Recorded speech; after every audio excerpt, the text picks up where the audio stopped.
Hey, Naz.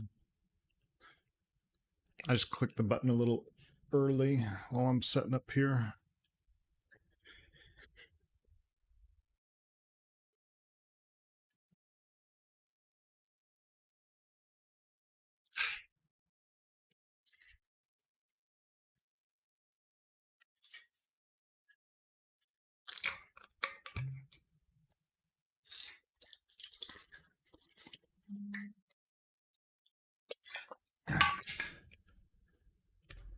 And I'm figuring out which job we're going to do next.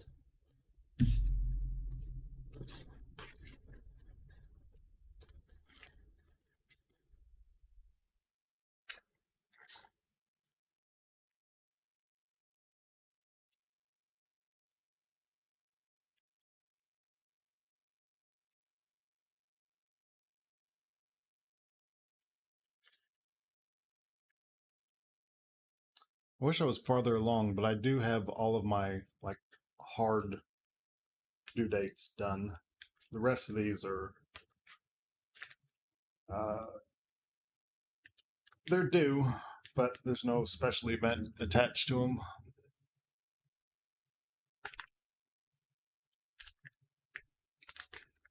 Let's do an easy one right off the bat.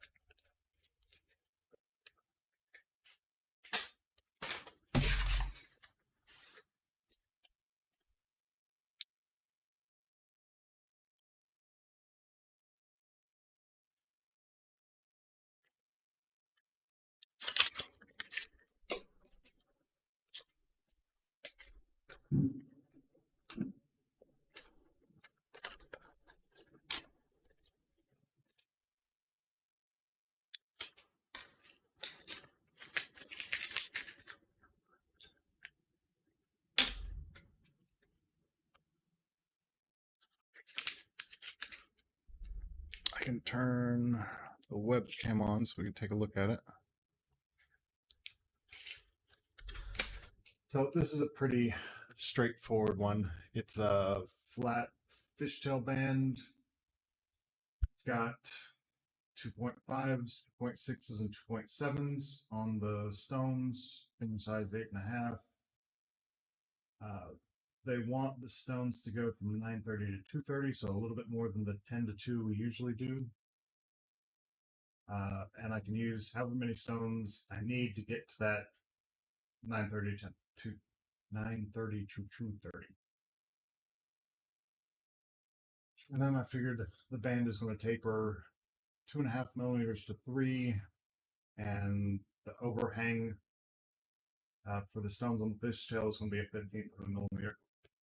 So we don't have those stones hang over the edge. And that's the stone smallest to largest right now. And then I'll have to redo the layout with whatever I use.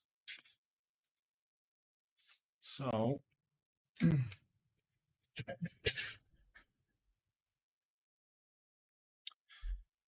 click that off and get started.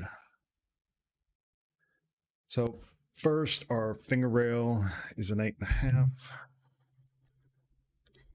8.5. And let's scale our base up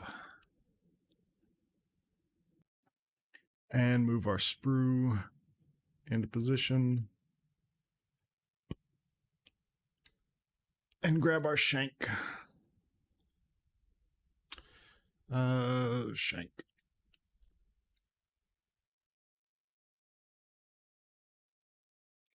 And maybe if that gem guy comes back, we'll redo this. Since how none of these are gonna. Oh, you're back in Gem Garden.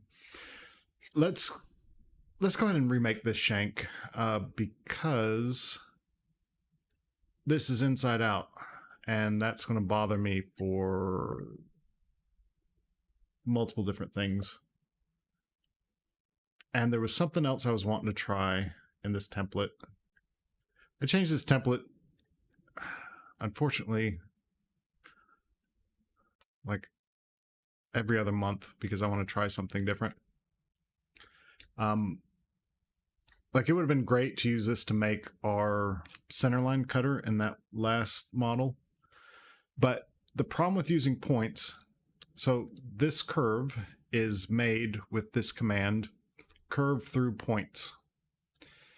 And curve through points is great because I can specify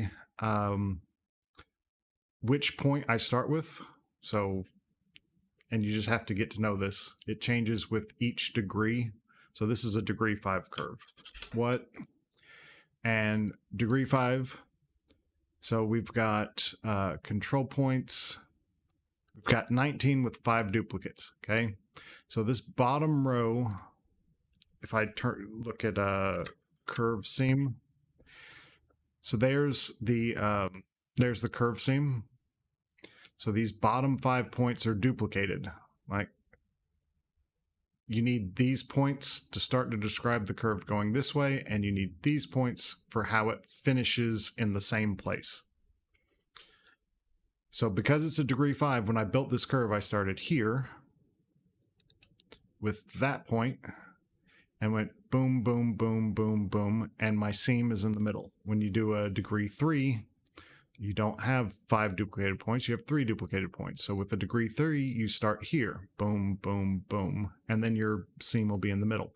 So I like this command, curve through points,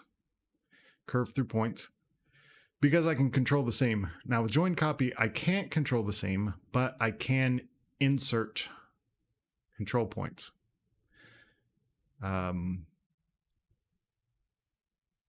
Which is how I originally made it, and I kept getting tired of join copy flipping the seam from here to there, or it would take the seam going this way and flip it to going that way.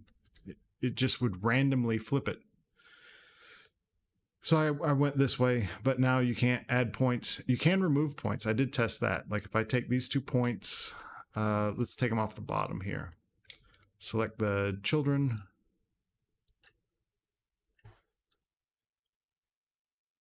Like if I delete those points, then it knows, like this curve knows, if I turn the points on, that they overlap. Like it got rid of that point because I deleted that point. That's great. But you can't insert a point, which is not great.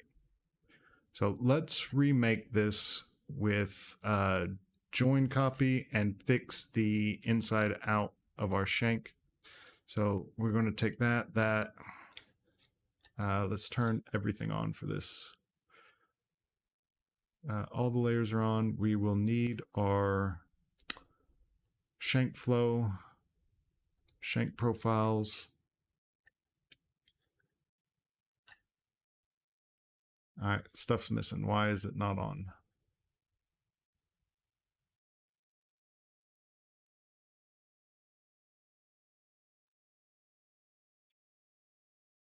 Oh, because I did select children and hit delete, so, which is fine. We don't want them anyway. Let's delete all of this.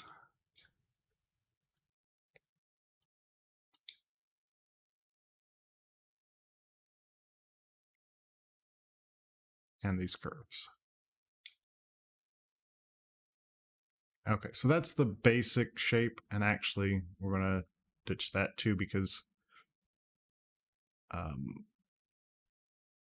it'll become apparent in a minute. So what I'm going to do is do a polyline and just trace this. Boom, boom, boom, boom, boom, boom, boom. Okay. And now we can delete those points. So the first change I've been thinking about making for a while is I want to put a curve here to there, and then copy it, paste it, and rotate it so that there's no history between these 2 curves. So now if I move this curve, the other side's not going to change, which is beneficial for what I'm going to do next. So I'm going to take this and I'm going to say First, I want these two to inherit the history, so I'm going to go ahead and say flow surf. And for flow surf, I do not rigid, I do preserve structure.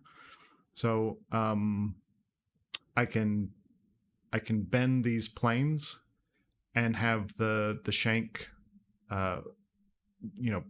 peel one way versus the other way. So I'm going to flow preserve structure from here to here, and then flow from here to here. So these are all related. And then I need these curves. I can have history here. Let's just, no, I don't want history on any of these. So I'm going to copy those, paste, set the Z to here, paste, set the Z. Oh, that was a second paste. Paste, set the Z to here. So now none of these guys have history. And I can turn off shank profiles for a second so I have better visibility. I'm going to flow, regular flow, with stretch and preserve structure on from this curve to this curve. So it's essentially a mirror, except I can now take these guys and, something you can't do with a mirror. Lock, yes. Grab all these guys and move them over here. I just move that and I still have history. But I don't have the mirror that's locking me to use this line, because sometimes I want to move this. I'm editing it, looking at it this way, but if I want to look at it from the front view, I can't see the control points. I'm setting this up so that I can take all these guys, move them over here, rotate it that way, and then be able to edit the points and see the shank from this perspective. That's what we're setting up. So instead of a mirror, I'm using a flow to get it from that side to that side. We're going to do the same for this. Flow, no rigid, stretch, preserve structure, and this one. Okay, now these guys can go on to the shank profile layer along with the planes, because I generally am never going to see them unless I move them, and then I would want all of these guys to move together, because this was flowed onto there, this was flowed onto there, and that is how we're getting the mirror. Now it's not a true mirror, so if I edit it this way, I'm going to get an opposing, it's going to go the opposite on that side. But I never really change, on the normal. I'm always working within the UV-ish of it. Technically not UVs, but I'm always working within this plane. So there's no downside to using flow here to replace the mirror. Okay, so once I have that done, then the next thing is to call, well, I want to take and put this side onto my shank junk layer and put this side onto my shank control layer. And then I'm going to grab all of these and say join copy.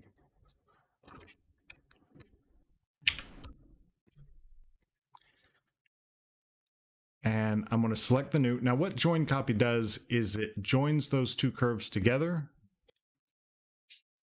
without breaking history. So the original curves are still there, but there is a new curve. Like these are 3 closed degree 1 curves. Valid curve, closed polyline with 12 points. That's what all these are. And I'm going to put those onto junk. And then take those objects and say control or curve through polyline with a degree 5. And then there is those are going to go on to the curves layer. And now I can turn off control and junk and just have the curves. So I should have 3 things here if I did it right. 3 things there. And if I select junk, I should have 6. Yep, I'm getting 6. And if I select control, I should have 3. Okay. So now with the flow profiles, this goes to there. So I'm going to say flow surf. And again, not rigid, but with preserved structure. So that if I want to bend this, let's go ahead and make all of these. I'm going to rebuild these 2, 3. Just go ahead and do it now. So that if I want to turn these points on, I can say bend. And however much of a bend I want. I can edit this shank symmetrically while having it peel one direction or the other in the final. I like having discrete things I can control.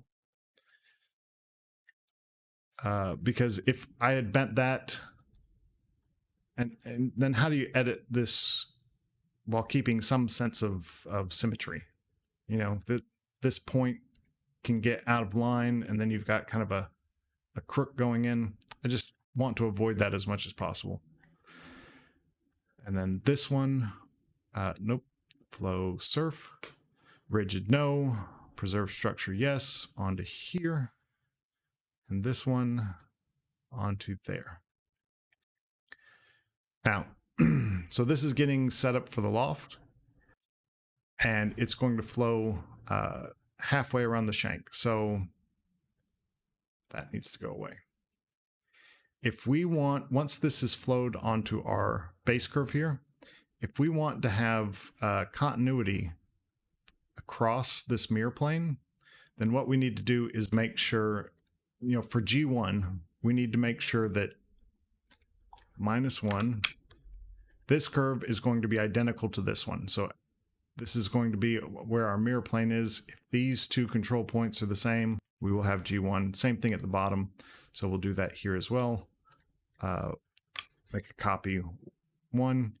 And then we want it to I have the ability to edit 3 points in the curve. Just like, there's a lot of times I'll come over here and, but that's pretty rare. Most shanks just need a base shape, maybe something in the middle, and then something on the end. And this is, what I should do?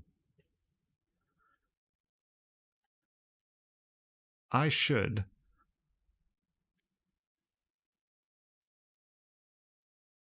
don't know if this is going to work, but I'm very interested. This is not that. Delete that.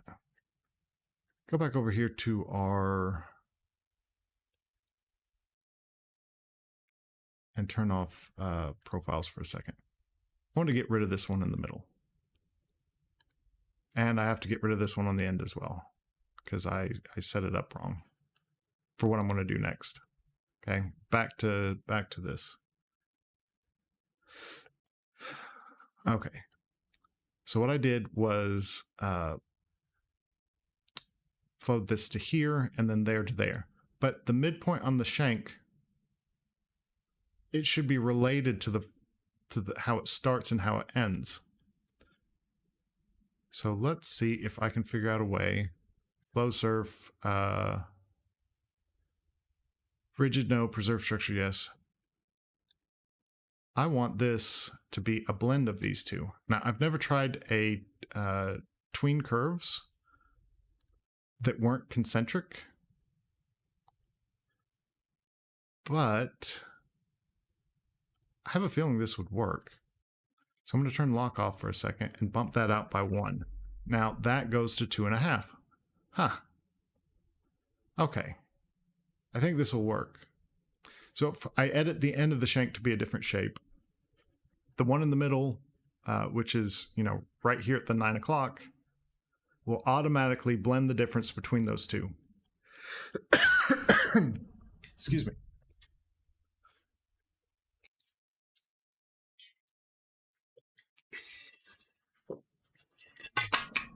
I think this is going to work. Okay. So now I can flow curve, rigid no, preserve structure yes from here to here. Do the same for this one. And the same for this one. Okay. That goes on to control. That goes on to junk. Now join copy. Grab our 3 new curves. There's 3 of them. We put that onto junk. Is that going to limit editing just the center profile? I can always break history on it and change what the center profile is. It's just my default center profile will be a perfect blend between how it starts and how it ends. So I may, you know, a lot of the times you need to stay kind of at one size and then expand.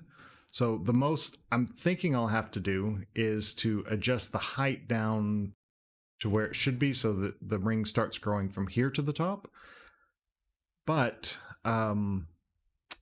something that I always have to look at a little bit too close is the center width. Like I want this to be a straight line up here, down there, and in the middle it's either a little too shallow or a little too wide. The height is pretty easy to recognize that, you know, this, whatever this height is, 1.8, this one I might want to be 2 and this one to be 3. Whereas the width, I want it to be in between these two. So I think I will like this better.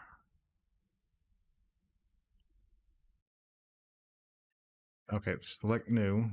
That should give me 3 curves. Those are the join copies. And now I do the control curve through polyline, degree 5.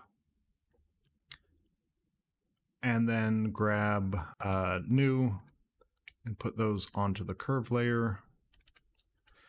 And now we bring back our flows. I'm going to turn off control and junk. This flow, rigid no, preserve structure yes, to there. There to there. There to there.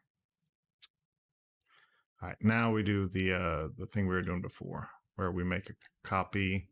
And the way I laid this out, there's 1, 2, 3, 4, 1, 2, 3, 4. So I can have one off of there, -1 off of there, and then 2 tween curves between them. Number 2. And that is not right. Okay, so try and click in the same position.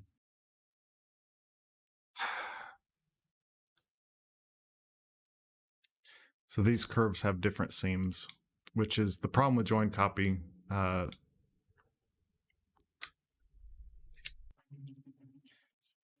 No, they're both at the top going that way. So why is tween curve giving me an issue?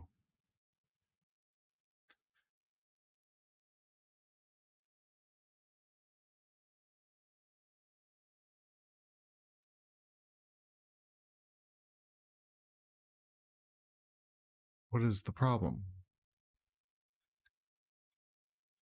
Oh, there's a flip there. I'm uneasy about this.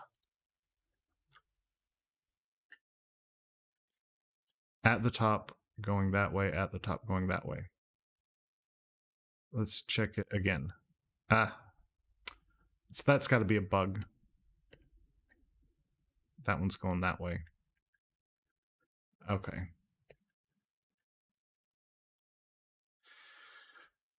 So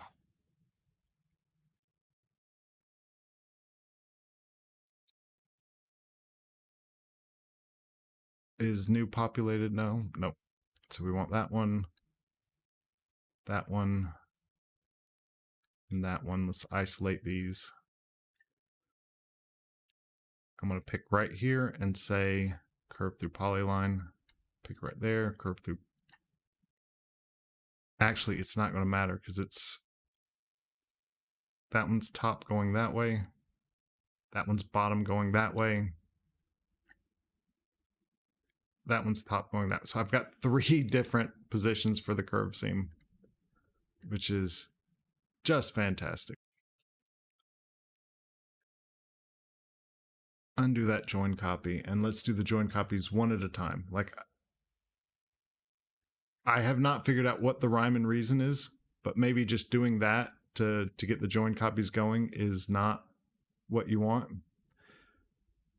So if I pick here, let's turn my shank profiles off, and here, and call join copy. Okay.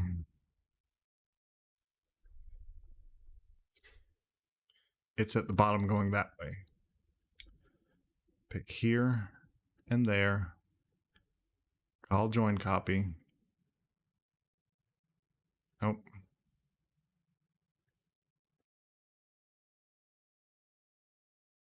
Oh, bless it. This one. And I do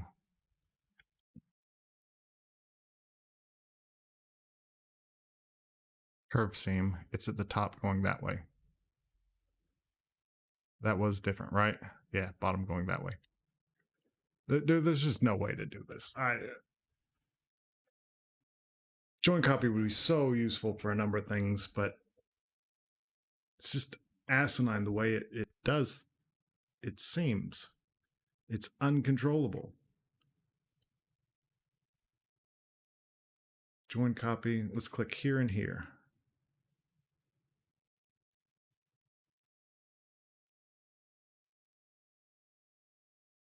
It's at the top going that way this time.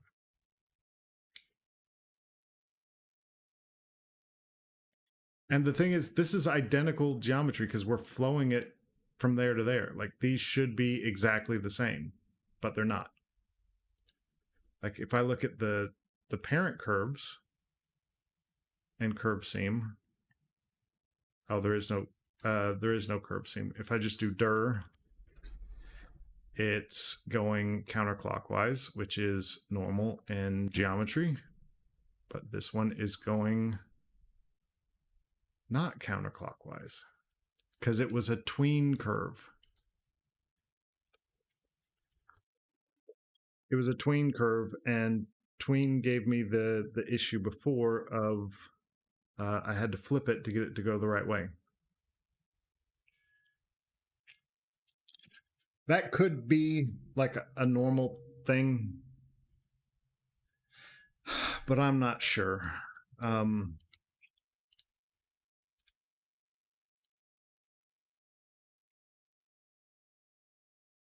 Let's leave that for now.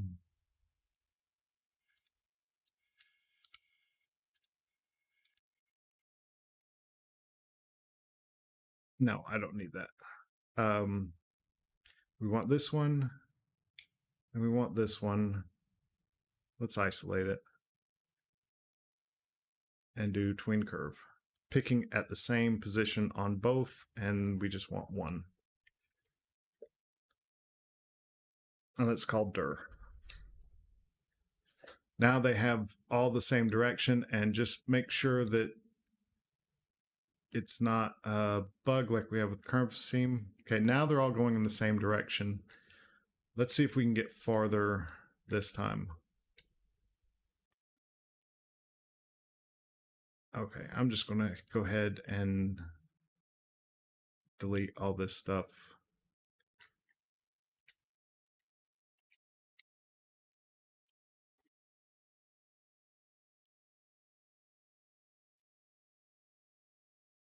And see, this is the kind of thing where if they just fix this bug where you can specify a seam with join copy, I'd be much more likely to have like polished tutorial videos on how to do it. But how can I make a polished tutorial video when I gotta figure it out every single time which way join copy is going to behave. Okay, so let's do join copies one at a time, picking in the exact same points.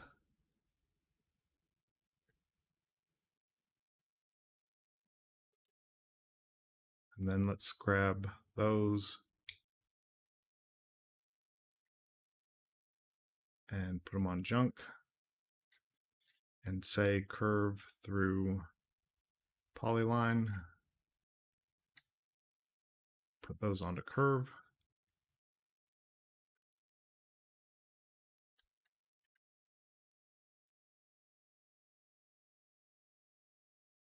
I've lost my controls.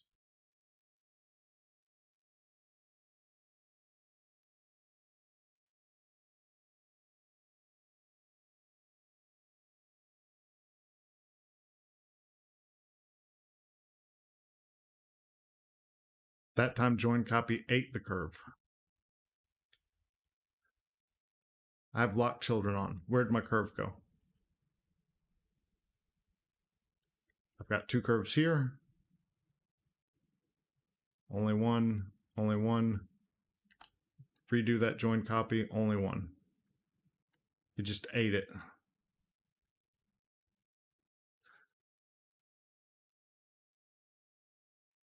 That is a new one. So I will log that along with the join copy bug that they never fix. Join copy eats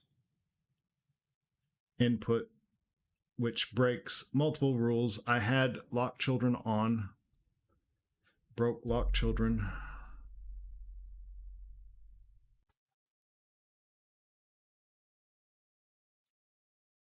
And I don't even think there is an option on join copy to no, it doesn't give you any options. This time it didn't eat it. Because I pre-selected it, it didn't eat it.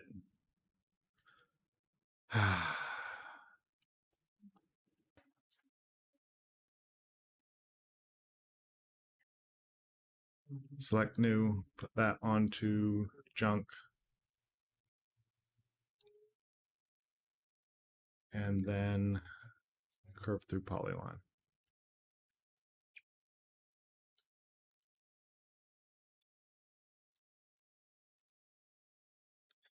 And let's check dir. Let's see.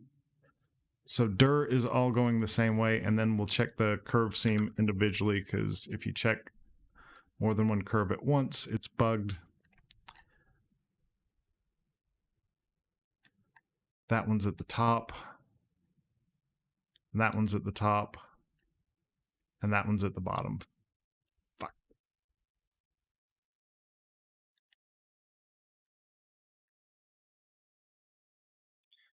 And the inputs. The inputs all start and end at the same place.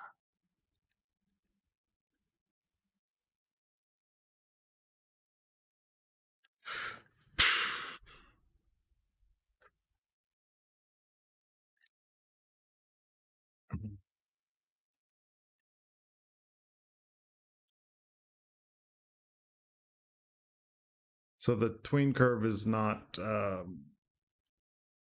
there's something about the tween curve. Well, no, because even this one, the dir's going that way. Dir's going that way.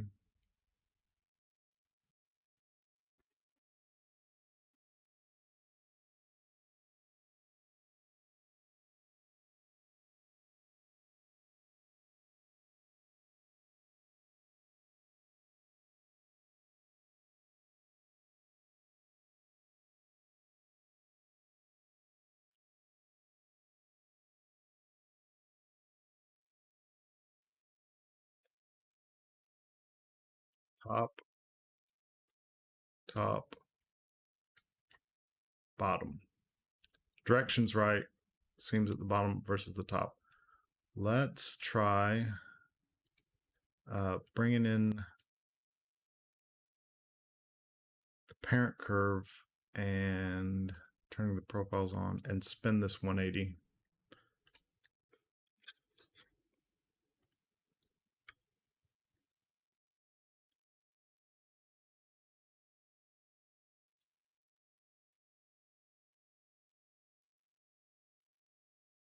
It's at the bottom going the other way, so that doesn't fix it.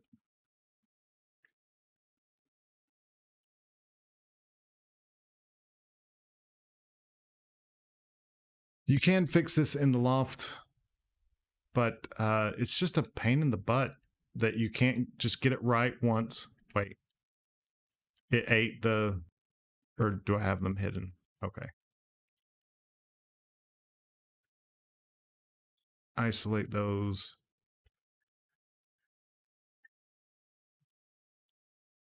New, go onto curves. I'm just going to go with it for now because I can fix it in the loft. It's just very frustrating that I just can't have it fixed right now. And I've got to deal with it further on down the line, which complicates everything. So that needs to go onto control. Is control off? That needs to go onto control.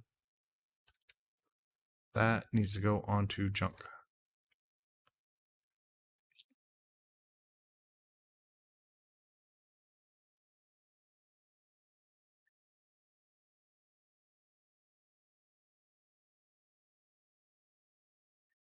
All right. And then we will do minus -1, +1, tween curves here and here. Number 2, we can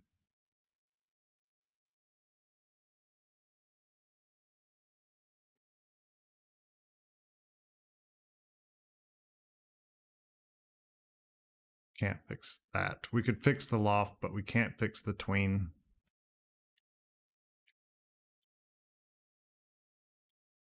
Oh, that is so frustrating.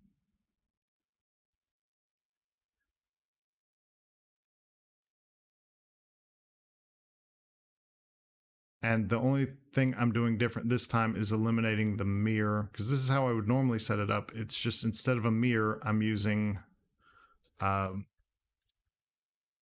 flow to do that.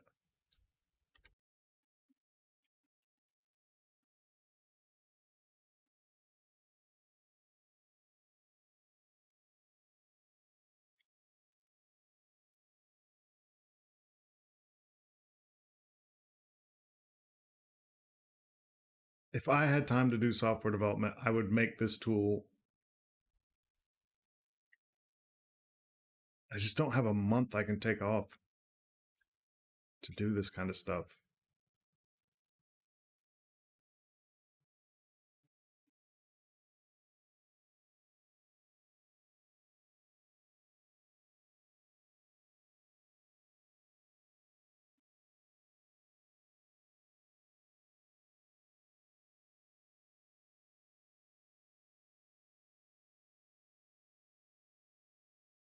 All right. I will give up on it.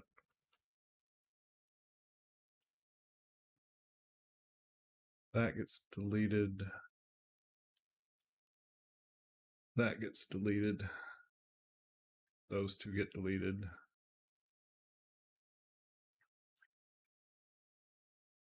Flow, preserve structure there to there.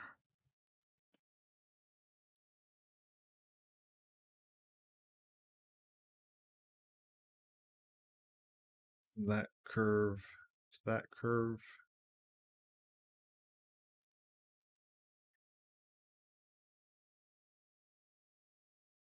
Stretch, preserve structure, yes, okay.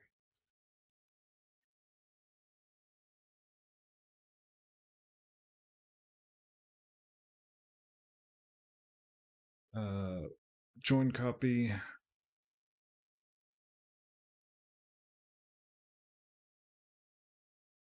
Select new, put that onto junk.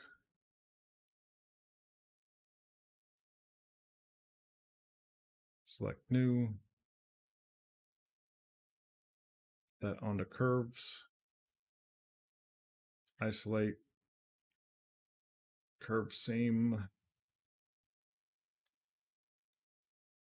bottom going that way, top going that way, top going that way. So what is it? I normally flow.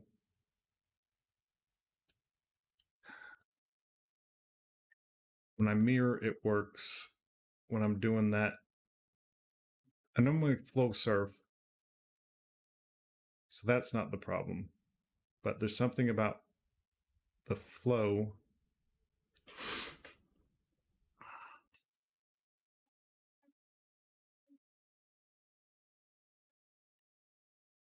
Welcome, Seek.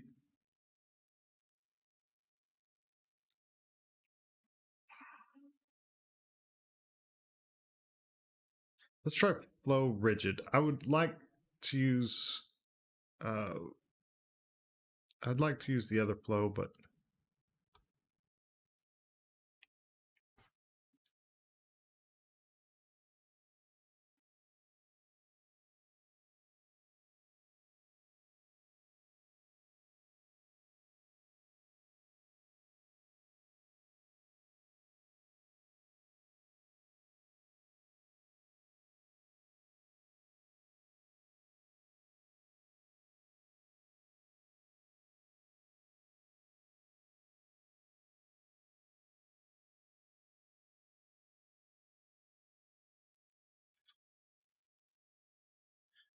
bottom going clockwise, top going clockwise, top going clockwise.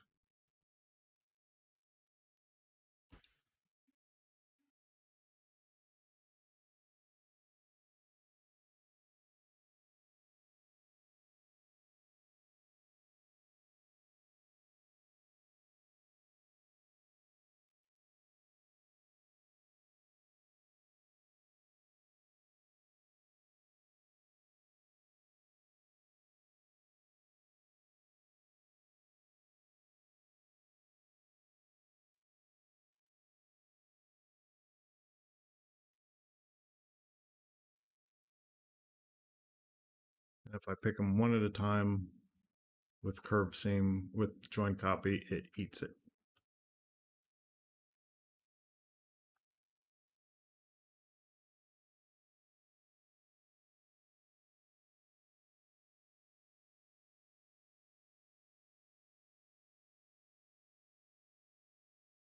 So there is one more command I can try. I've been asking for this feature since like early Rhino 5 days, and it got added into Rhino 7 twice. The other one is not as good. It's called merge curve. Merge curve is documented though. Let's take the new and isolate them and look at them. Curve seam, bottom clockwise, bottom counterclockwise, bottom counterclockwise.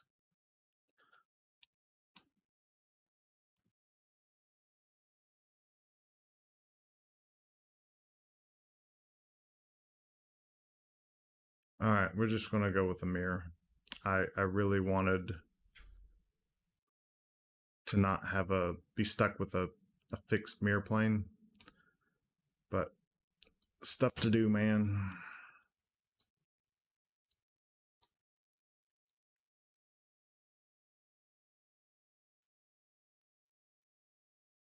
You select the curve and then lock it in the, no, because once if I pre-select it, join copy doesn't eat the curve.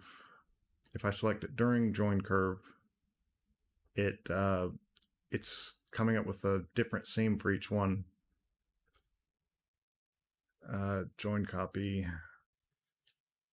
select new, isolate, curve seam, top, top clockwise, top clockwise. Okay. And if I take these and say, actually, they're all related. So I just need to take the first one, say dir, flip, then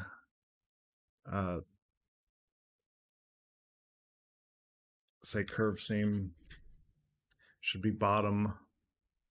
No, it's top counterclockwise. Top counterclockwise.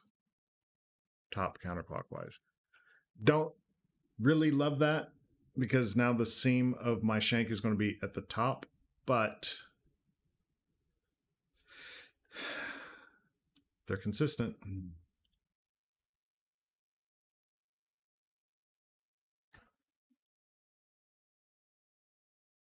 Put those on the junk.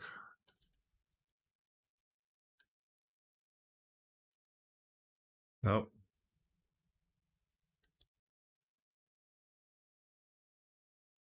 That needs to go under control.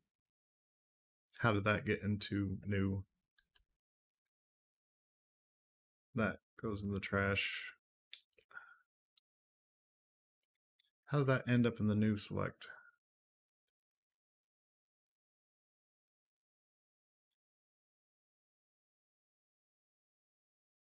Those go onto curves.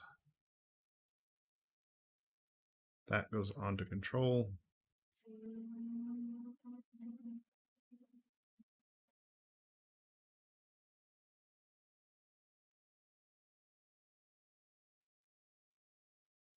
That goes on to junk.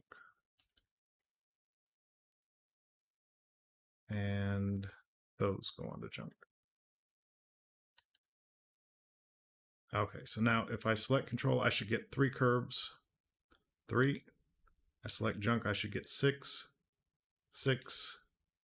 Curve should give me 3. 3. And we can keep going.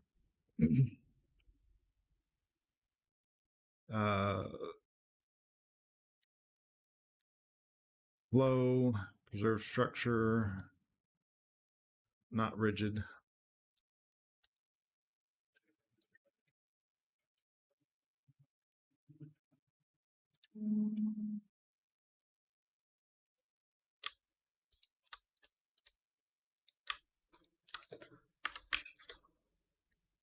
And now our tween curves will work correctly. Gives us 2. Gives us 2. And when we loft,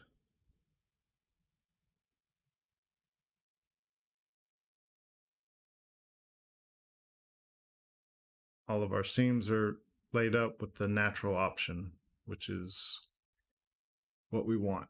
But is it inside out? Yes, it is inside out. So cancel that. Let's do loft picking from the other side.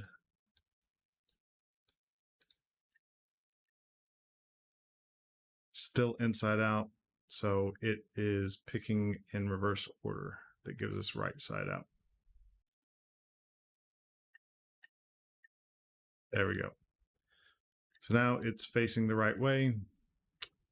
We've got a curve here that we go to there with. So we're going to flow curve. We do not want preserve structure on. We do want stretch to there. And then from there, it goes onto the finger rail. Okay. So this is our final that needs to go onto surface. That is junk. That is junk.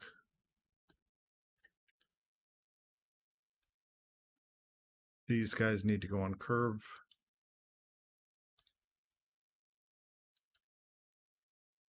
And that is a shank template. I also snap a line off of here, which is extract iso curve. I could grab edge, but if this seam flips to the bottom, I want to be able to move it, and extract iso curve is a history editable command. So if I move extracted iso curve, I can move it there, and then I still have I still have history. So that's going to stay snapped onto the surface. So move extracted isocurve from there to there. Dupe edge has history, but again, if that seam flips to the bottom, I want to be able to move that curve to the top because that's what I'm using for my stone layout. Okay. So that is the template. And then, so I know everything in the shank needs to come over. I know I need my shank flow and my shank profiles to come over. This needs to be set onto stone layout. So I know I want my stone layout to come over.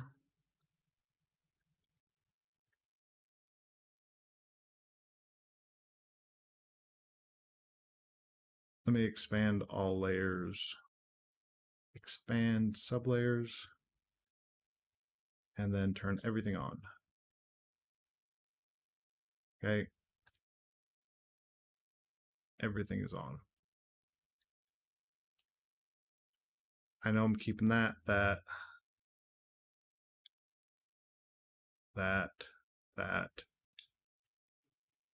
and that. So I'm going to lock all that. The rest of the stuff is part of the base file.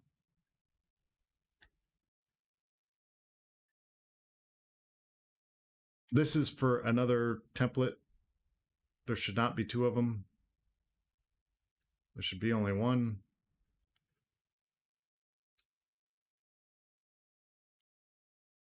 Either way. So that all goes into trash. And then I'm going to purge, not history purge, purge. This gets rid of anything that I'm not using. So my template file is now what is on the default layer. Select objects, unlock all, select objects. Oh, maybe because that's the current. I'm going to put it on shank and call purge again. Okay, default's gone. So there was nothing on default. So this is what I would save as my, I'm going to do save as, and I need to turn this off because I've got customer names all through my folder directory until I get to common. Once I get to navigate to the right folder, I'll turn it back on. Okay. So the one I just was using, what do I do for old? I usually do something for old so I can save this. Oh, I just put old in front of it. Dot old dot shank. And this one was the one with points. And now I'm going to save that as my new shank template, and then we can do a new file. And then when I drag in that shank that we just made, R7 shank, import file. And now if I do history update all,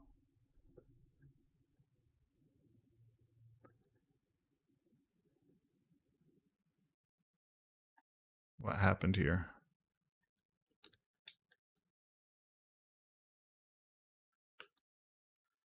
That's weird. I know what I did wrong. I just don't know how it got that. I don't know how it, I know what I did wrong, but I don't know how it got to there. Oh, okay. So let me double check this. Yep. That's not part of this for whatever reason.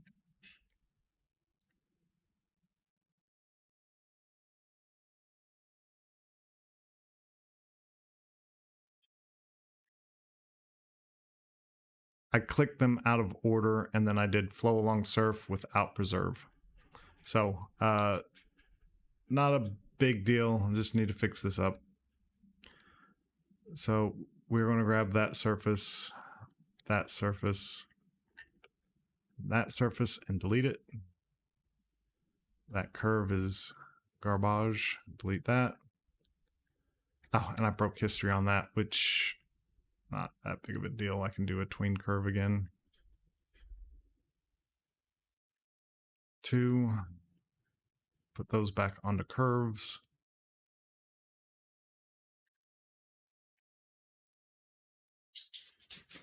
Okay, so I clicked these out of order. That was one problem that I had. So let's do it where they're not overlapping in my field of view, so I get them in the right order. Okay, and we want to do loose. Not sure if I did loose the first time, but it should have been loose. So when we turn on these points, it matches. Yes, they're in order. If they weren't in order, this line would go, it would skip.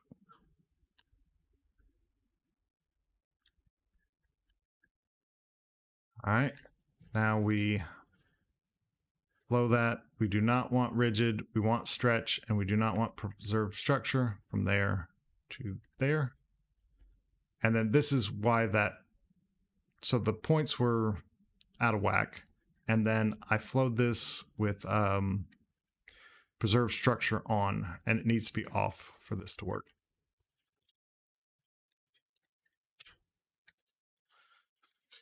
That goes on to junk. That goes onto surface. We need to snap our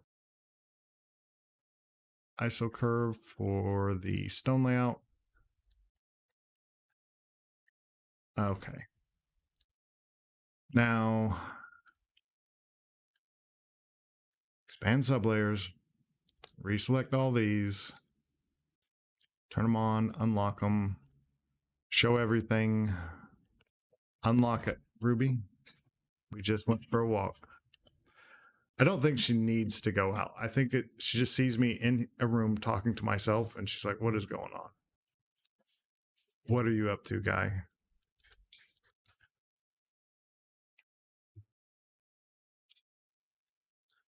Okay. So I got rid of all that. Let's purge. I want to move that over to the shank layer and purge again. Now, when it comes in the file, whatever my whatever I have on will come in, and I forgot to turn off junk. I don't want to see junk. I don't want to see shank profiles. Shank flow, I don't really want to see. Stone layout, I do, because usually the next thing after I bring a shank in, I'm going to adjust the profiles. So I want to see the curves, but I don't want them editable. I don't want to see the junk. And the surface, of course, I want to see. So this is how it should, the layers should look when it first comes into a file. Let me do my save as here, sorry. Save as.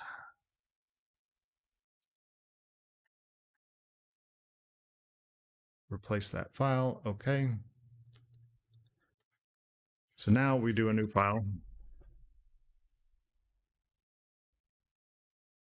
And we drag in our shank, import file, and say history update all.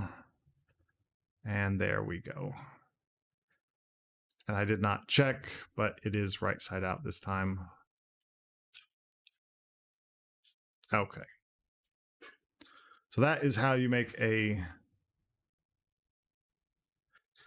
template file. And it takes a long time, but after that, like once you get it nailed down, it they go really quick. So I think I deleted the file that I was using. So let's go back to step 1. Finger rail size. This is an 8.5. I need to scale this off of 0.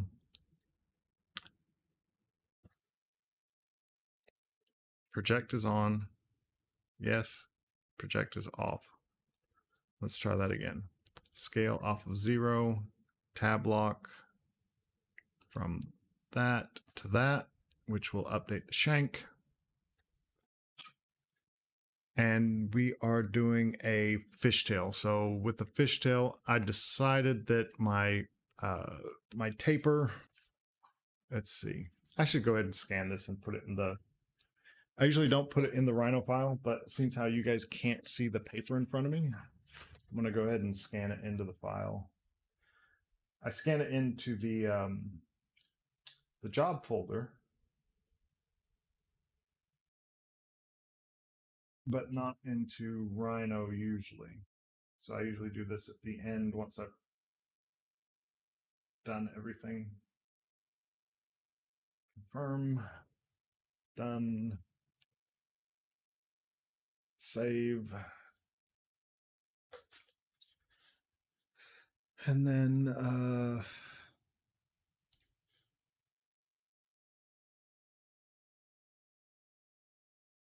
refresh.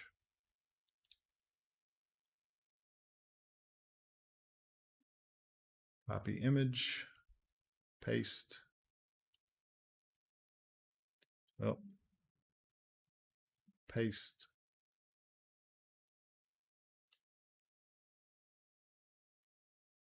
So my shank taper is going to be 2.5 to 3. So this starts out as 2.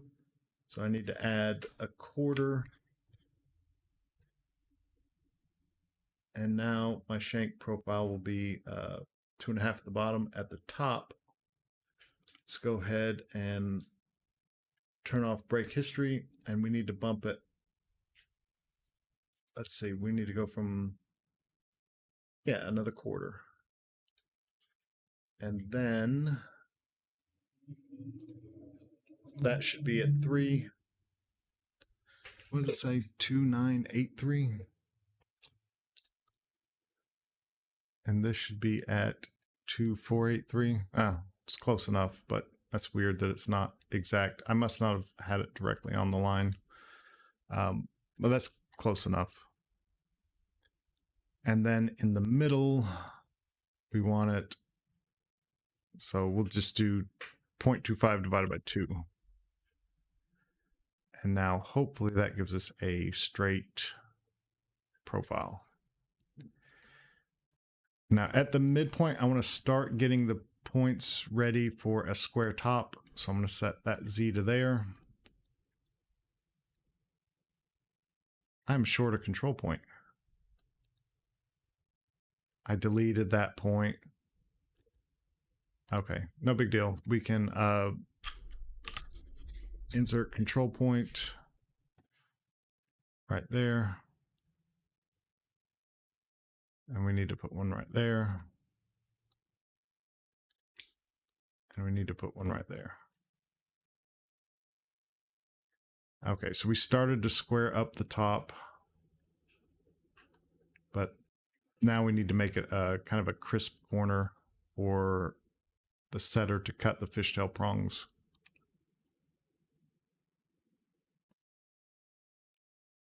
Just going to bring that over, bring that up. And so now if you look over here, we've got, you know, kind of a tight edge. So when we do, when we start cutting the fishtail, it'll be right. So our stone sizes, we have 5 2.5s, 7 2.6s, and a 2.7. I want to try for my first attempt, let's put a 1mm thread set in here. And I'm going to offset by 0.25. I'm going to put that onto my spacer layer and make a group out of that, and then lock the spacer layer.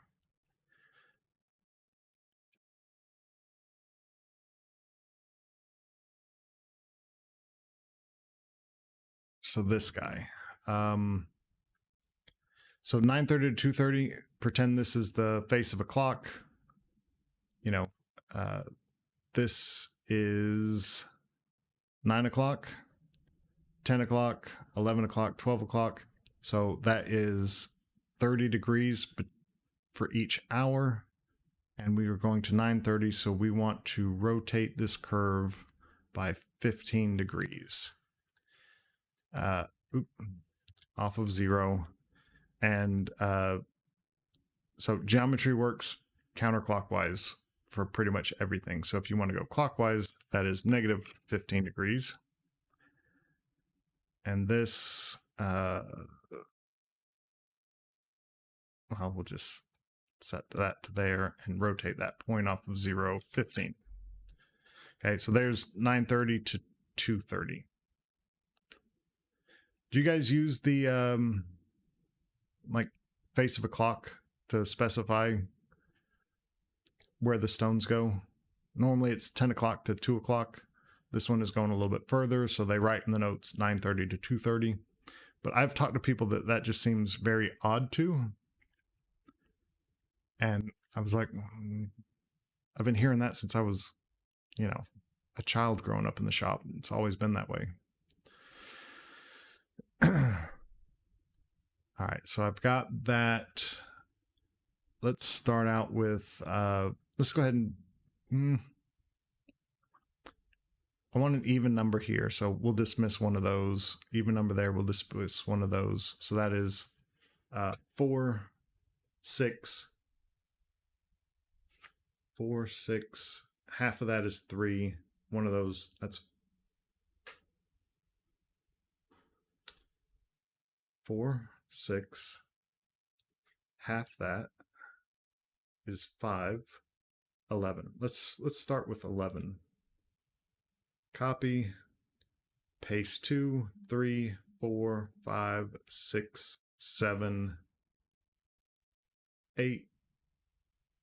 Why am I doing that?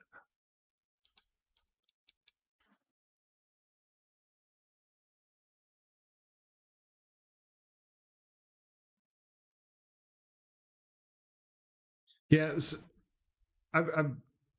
I've seen people say north and south, but then like as soon as you start talking about the angles, they say these o'clocks.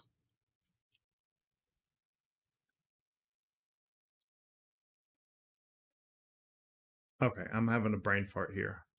I've got 4 stones that I want to use here. I've got 6 stones that I want to use here, and 1 stone that I want to use there. That'll give me an odd number, so I'll have 1 stone dead center. So the 4 and the 6, that's 10 total. I want to use half of those for one side, so that's 5. So I need to do 6 stones. So copy 2, 3, 4, 5, 6. Okay. And then sub-object, select one of them, align to object. So our dead center stone is going to be 2.7.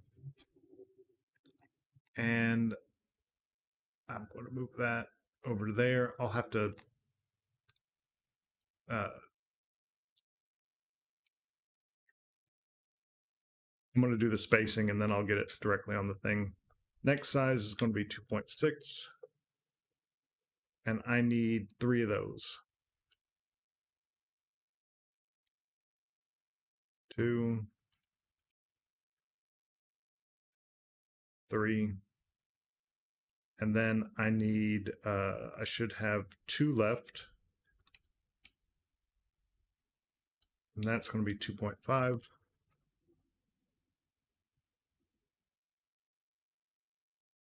2.5. Now I can sub-object select and say distribute. Spacing, 1/4 millimeter. Axis X. Okay, and now I'll take and put that one so it's centered on this point. That is not the right point. There we go. And flow rigid, stretch yes. From this curve, with this target surface to this curve. Oh, that curve needs to come up 0.3. So it's sunk into the shank. And then we want to look at our spacing here.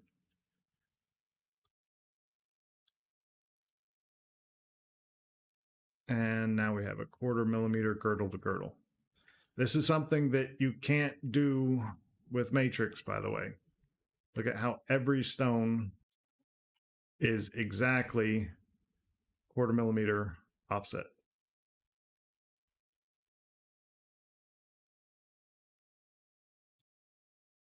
Can't do that with matrix. And we are just past, which the note said, if you have to go just past, go just past. We do not have the proper height though. So we need to bump this by, let's say, 0.4. Our midpoint, we want to bump by 0.2. And we're not getting a crisp edge on this quick enough because it's coming pretty far down. So I'm just going to crisp this up a little bit.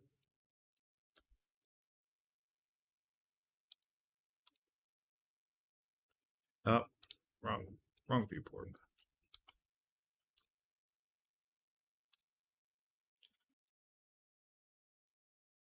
That's enough to, that's sharp enough for him to cut a prong with, and it's still kind of smooth on the bottom.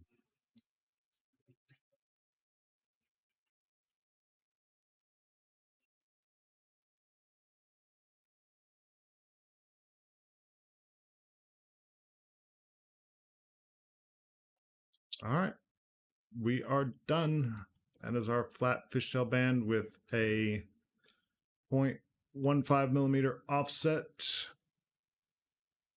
Double check, measure distance from there to there. 0.147, and from there to there. Well, I'm not sure exactly where I clicked on because I'm looking down on it, but you can turn the cutters off and tell just by looking at the 1/4 millimeter offsets, they all look pretty much the same. You just want a little lip of metal.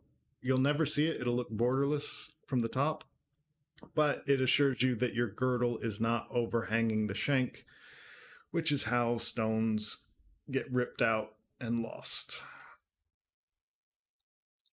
So job done. I'm going to turn off the screen while I save this.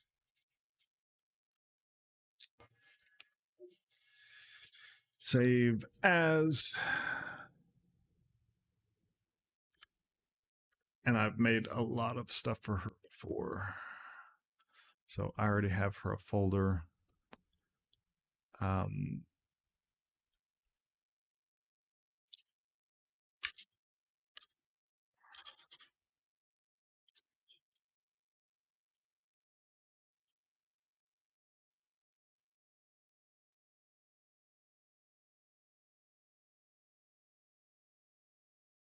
Okay. So that is saved. And for this, I don't really take these into 3D Coat just because of how simple they are. There's not really anything to smooth. So for this kind of model, I'm just going to, now that I've got it saved, and I always double check that I actually did save it. I imagine there are probably many things you can't do in Matrix, not an 8K investment we want to investigate. Yeah. I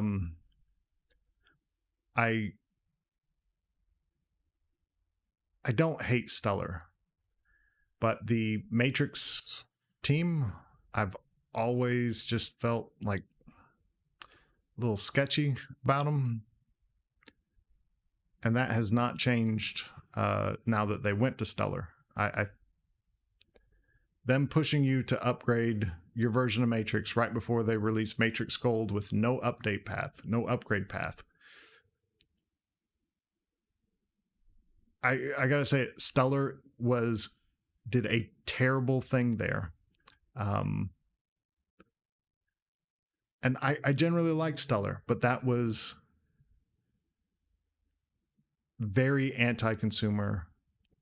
That they really took advantage of people that do this kind of work to pay for their program. Oh, I raised the shank and didn't notice that my spacing got out of whack.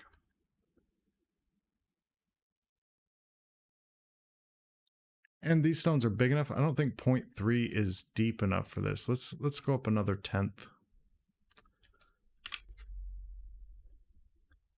I want to make sure that this girdle is far enough below the top.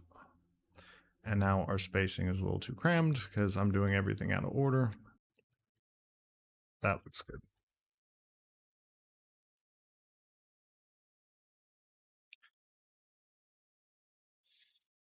I'm going to turn this off while I save it again.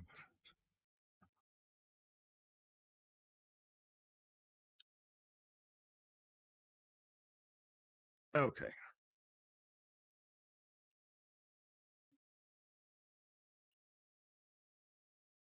Yeah, and I can understand why Stellar wanted to buy them, right? Because Counter Sketch, which makes it so anybody can do CAD, except if you go to Stellar and you go to their CAD department, they have like 2 or 3 people that actually do CAD. They make jobs for Stellar, Stellar stock items that you can buy. They have 2 people doing that, and then people actually farm CAD jobs out to Stellar for Stellar to do for them. I think it's very expensive, but they do offer that as a service. And then they have another 12 people that are just fixing counter sketch models so that they can be printed and cast. Like, you've got 2 people doing things from scratch, and you've got 12 people trying to glue together those terrible counter sketch models, because it looks pretty on the screen to the customer, but they ain't watertight. The stone spacing ain't right. All of that has to be fixed manually, and they've got like the lower tier group of CAD guys just sitting there doing that. Like, I would never want that job. Spend all day fixing counter sketch models. That just sounds horrific. Okay, so we did save again. Time to start breaking history. Join. We can grab our stones here and explode those blocks and turn on our cutters and say fishtails, select objects. Let's group those, and surf, select objects and group those, and then just do a regular Rhino Boolean. Here, there, here, there, and then that is ready to go. We don't want the gems anymore. So that is ready to export as an STL.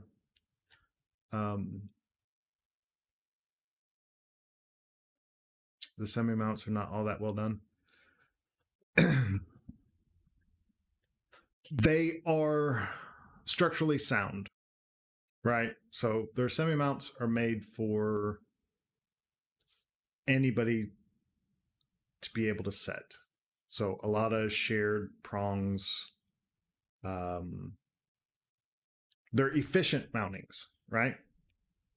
Like, this is not an efficient mounting. My setter is going to cut a center line. He's going to split this into 2 little islands, push it over the stone, make sure that the stone fits this seat. So he's going to open this hole up just a little bit and then take a brass rod and push the diamond in. So once the stone gets in there, it's not going to come out on its own. You got to push it from the back to get it out. then he puts the prongs over top of it. So it's stuck in this hole before he ever puts metal over the top of it. And then these stones are never coming out. That's a durable mounting, but that is not an efficient process. Stellar's mountings, semi-mounts are efficient. There is no pushing a stone into a seat. It lays on top of a pad, right? And then the prongs come up over top of it, and there are 2 prongs per stone. There's 2 prongs here. One goes that way, one goes that way, one goes that way, one goes that way. Your year 1 jeweler can set Melly into a stellar mounting. And they have year 1 setters setting those semi-mounts if you buy it already. And then they have like their top tier setters that do, like, their setting department is huge because they do everything in house. So they have like there's no microscopes on the year 1 setters benches that are doing all the melee for those semi-mounts. But then when you get to center stones, that guy has a microscope.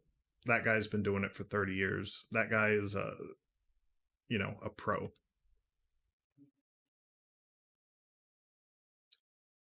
What was I doing? This is done. Oh, I usually do snap a center line and give that to him, which is basically I take a subcurve off of there, and wherever I want that center line to end, somewhere right in there is copy on. It doesn't matter. I already broke history. And then I take that curve and pipe it. And I pick the diameter for the pipe just so it's somewhere right about there. And mirror that around. And we'll do one more Boolean difference.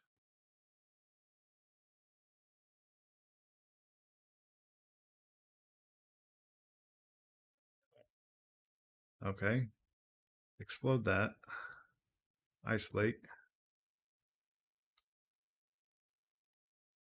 Ungroup. Delete those. Join all of that back up.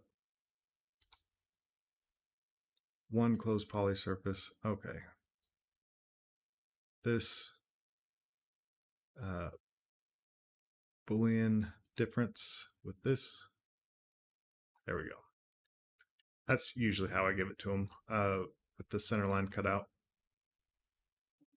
He's going to bright cut this center line so it sparkles, but just save wear and tear on a cylinder burr. All right.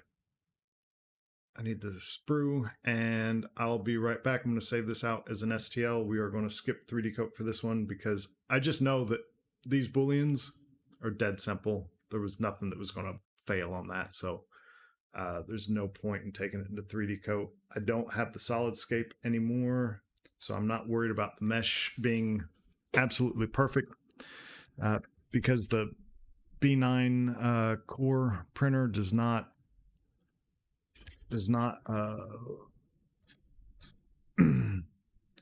does much better with overlapping, self-intersecting triangles and whatnot.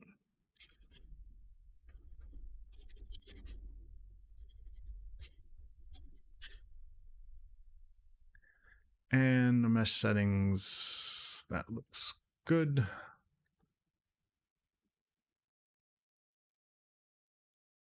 All right. So that one's done. I need to do the stone layout for it real quick. So let me turn these stones on. And we had 2-7, 2-6, 2-6, 2-6, 2-5, 2-5. So let's write that down before we forget.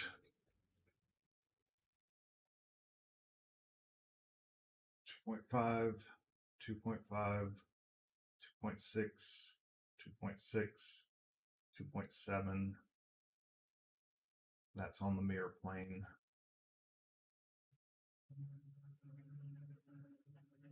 Wait, there was 3 2.6, not 2 2.6.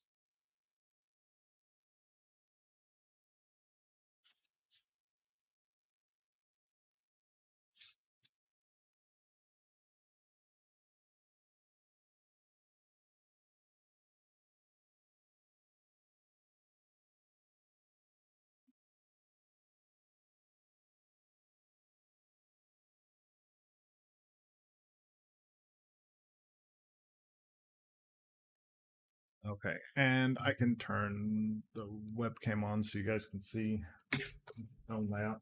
So these are my stone layout trays, and it's just a plastic case, whatever plastic case I can find on Amazon.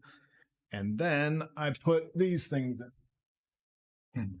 Excuse me, Ruby Girl.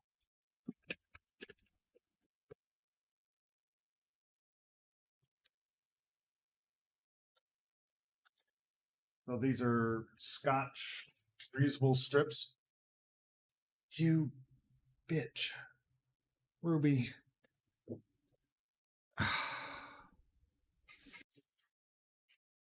She went under the desk and yanked a bunch of cords out. Hold on.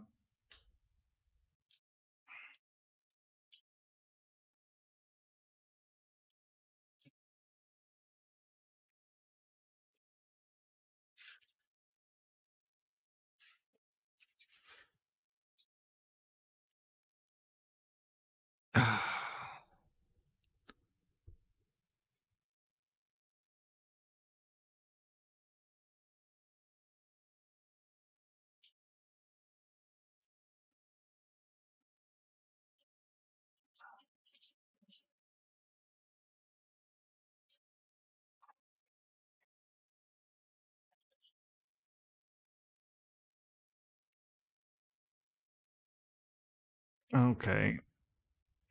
Got a new zip tie. Can't believe she broke a zip tie. I'm surprised the cord still works.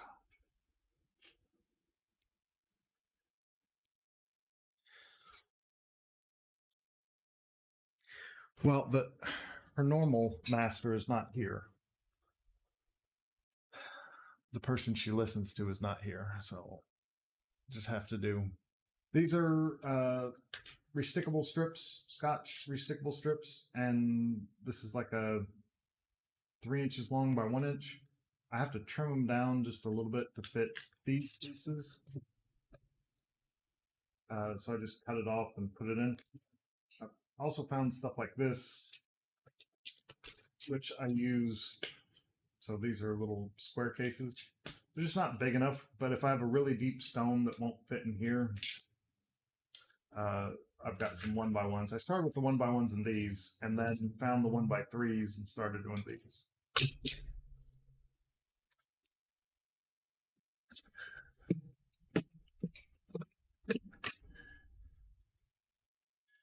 Like, I'd love to be able to have a gem report that Matrix does, but I've got what it is here, and then my setter knows how to use these. So we've got 2 1/7. That's the last two. These are in order of stone size. So I want to use one. I'm not using the other 2/7. So I'm going to put that in a little cup. I weighed all these stones before I measured them. So I'm going to weigh what I don't use, subtract that out, and then I'll have the carat weight for what I'm actually using. So that was 2/7, and then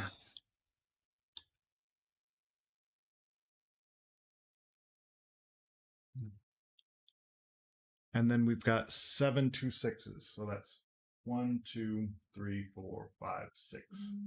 That's the line. Wait, I've taken out all the 2/7. I've got 7 2/6. 1, 2, 3, 4, 5, 6, 7. That's the line. I'm just going to remove one, and I'm not using one, so I'm going to chuck it. And then because they're smallest to largest, I can just do like this, and I'll, even though it's tiny difference between the two, the stones will taper all the way down.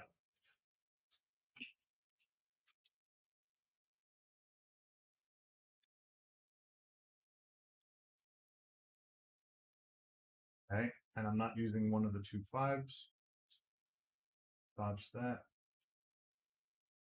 And that. That.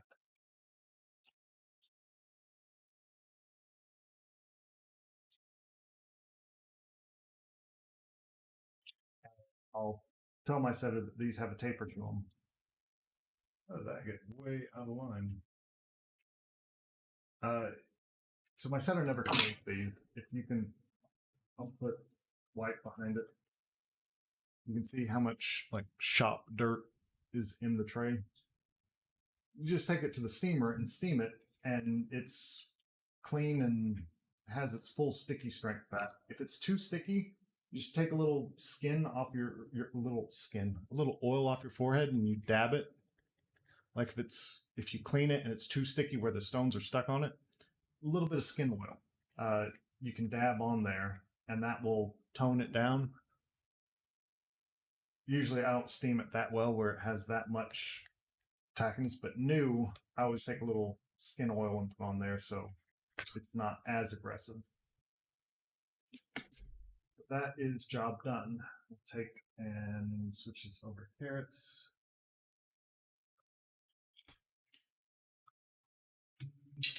And then in the Excel file,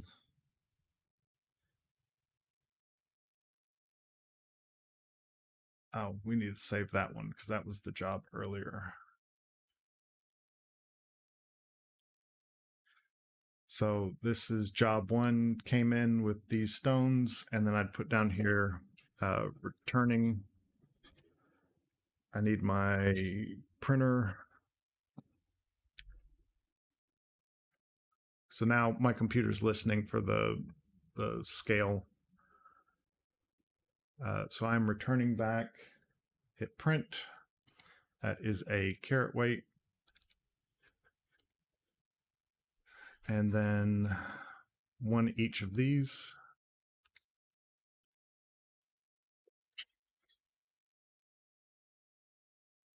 And then using equals the intake amount minus the return amount. So this ends up being a 3/4 carat flat fishtail band. All right. And I can kind of do all this stuff off stream if you guys don't like seeing all the, like I tried to do all the pre-CAD stuff before I turned stream on.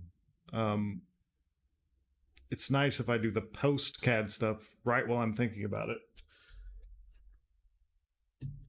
because then I won't forget. And my stone layout's already done, so when it casts, I can just hand it to the setter. But if you guys don't want to see the pre and post CAD, I can move that off screen.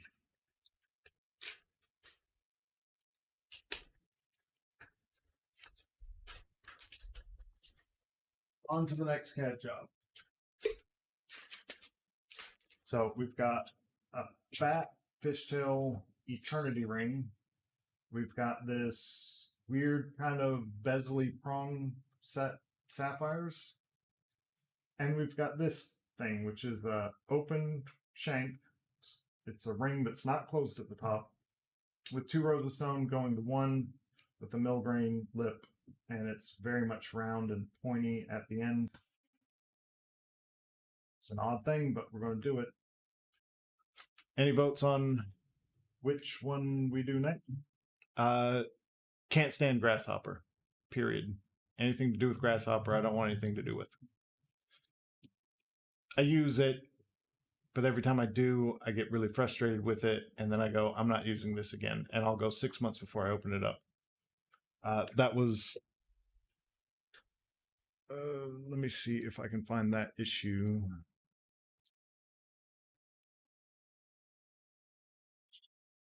So this is my issue with Grasshopper. I have all of these nice layers and everything organized, and then, you know, I put it into Grasshopper. So this is taking from my flow bases and putting it onto the shank. And then when I bake it in Grasshopper, it all comes out on the same layer. So, you know, my little lip cutter right there, I have this little lip cutter as just a guide for him when he cuts the mill grain. That lip cutter on default. The bezel or the marquee shape on default. The stone cutters, the stones, everything. Why does it throw away all of the stuff that it came in with? It loses every attribute it comes in with. So the only way to fix that is to have this definition that does that flow for each different one. And then you can't save the bake settings. So every time you bake it, you have to bake it to the right layer. No, it's just no. I want nothing to do with Grasshopper. It's totally inefficient for what I do. Any opinions on which job we do next? The Fat Fish Till Eternity, the sapphires, and the quasi bezel, quasi prongs for this open finger thing. All right, well, you guys can think of it. The printer is done. I'm going to move the printer over to the Sonic. So I'm going to say 5-minute break while I transfer the printer over.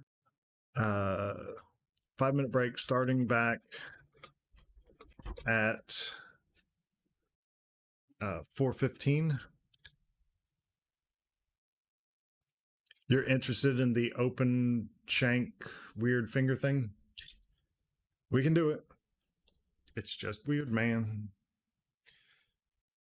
All right, so I'm going to put the be right back sign up and go move the printer over to the ultrasonic, and then the UV lamp should be about 5 minutes. All right, be back.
Right.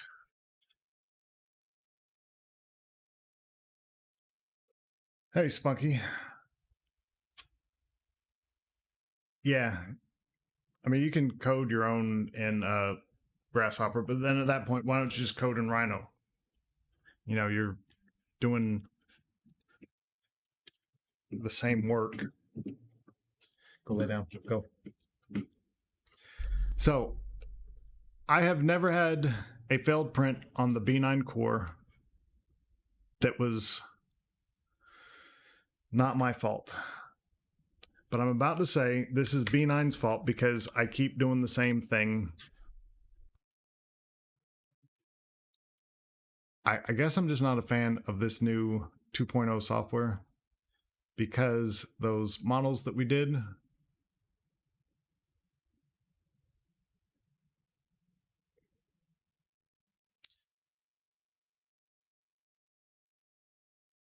let's see, as soon as this loads open, I'll bring it back up. Oh, I can do this. It's loading the file. Okay. Failed print because I didn't put the raft on the bottom. Okay. So I just strained a vat of resin and wasted all that time because the rafts are not on the bottom. Technically my fault, except it keeps happening to me in this version, this new version of B9 Create 2.0. I have a lot of problems with it. That looks like it's sticking up through the top. That is sticking up through the top. I didn't catch this before. So what is that supposed to be attached to?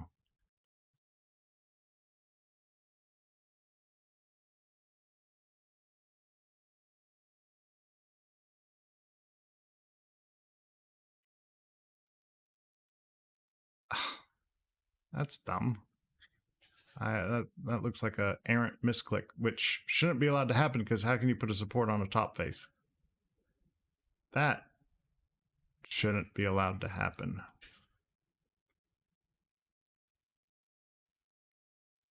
Where should this one be? Pretty sure I use symmetry. Oh, because I use symmetry,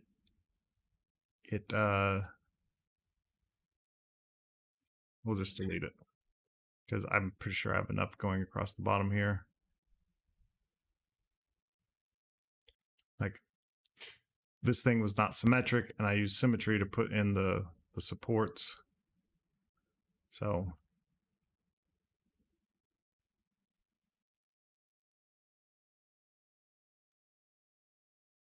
this guy didn't hit the face it was supposed to hit.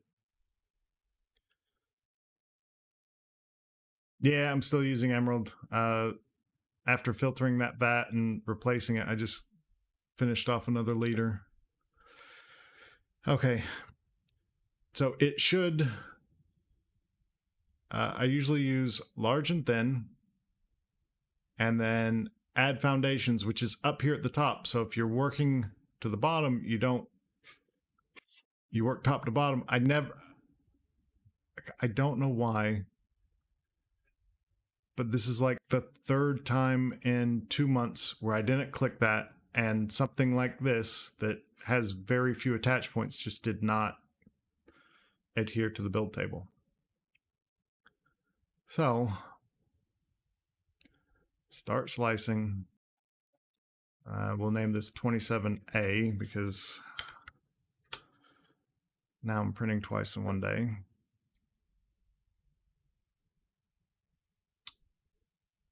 And it's prepping the slicer. The other thing is it shows you the slices from the bottom up, which is how the printer's going to do it. But I'd like to see the slices like in the B91 software.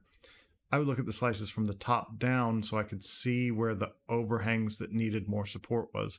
This isn't, I mean, yeah, this is how the printer's going to do it, but it's not, I want to look at it from this way, not from this way. So I'm not getting a lot of the information that I want looking at these slices.